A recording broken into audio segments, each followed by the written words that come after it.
દક્ષિણ પૂર્વ એશિયાના દેશોમાં આવેલા ભારે પૂરના કારણે અત્યાર સુધીમાં ઓછામાં ઓછા 230 લોકોના જીવ ગયા છે। અતિશય વરસાદ અને પૂર બાદ પાણી ધીમે ધીમે ઉતરવા લાગ્યા, છતાં ઇન્ડોનેશિયા, મલેશિયા અને થાઇલેન્ડમાં હજારો લોકો હજુ પણ ફસાયેલા છે। વીજળી નથી, ફોન નેટવર્ક નથી અને અનેક રસ્તાઓ તૂટી ગયા છે।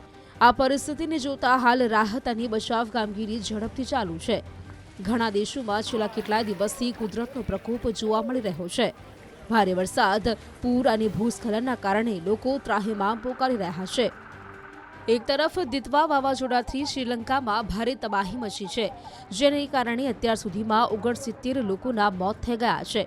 તેવામાં બીજી તરફ ઇન્ડોનેશિયા, મલેશિયા અને થાઇલેન્ડમાં પણ પૂરના કારણે અનેક લોકોએ જીવ ગુમાવ્યા છે અને વિયેતનામના અનેક વિસ્તારોમાં પણ અતિ ભારે વરસાદની સિસ્ટમ સક્રિય થતાં પૂર પ્રકોપ જોવા મળી રહ્યો છે।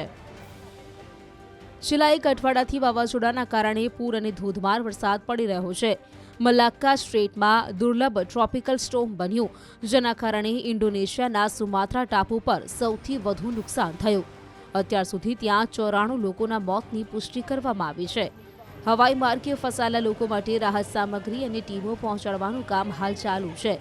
મલેશિયામાં ટ્રોપિકલ સ્ટોર્મ સેનિયાર મધ્યરાત્રે કિનારે ટકરાયું, જે હવે નબળું પડ્યું છે, પણ હજુ પણ ભારે વરસાદની આગાહી છે।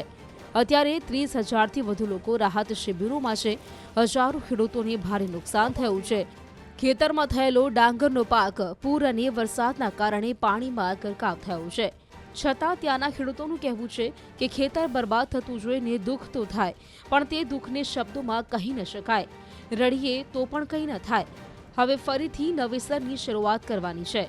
જગતના તાત આવી પરિસ્થિતિમાં પણ પોતાને સંભાળી રહ્યા છે અને આગળનું વિચારી રહ્યા છે। ઇન્ડોનેશિયાના નોર્થ સુમાત્રા અને વેસ્ટ સુમાત્રામાં પણ સેનિયાર વાવાઝોડાના કારણે અતિ ભારે વરસાદ વરસ્યો છે।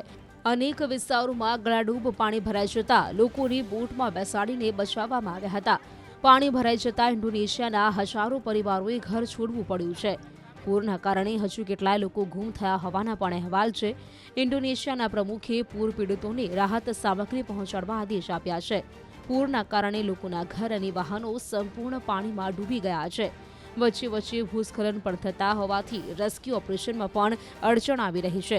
સુમાત્રાના પડંગ પેરિયામન વિસ્તારમાં 1 મીટર સુધી પાણી ભરાઈ જતા અત્યાર સુધી 22 લોકોના મોત થયા છે।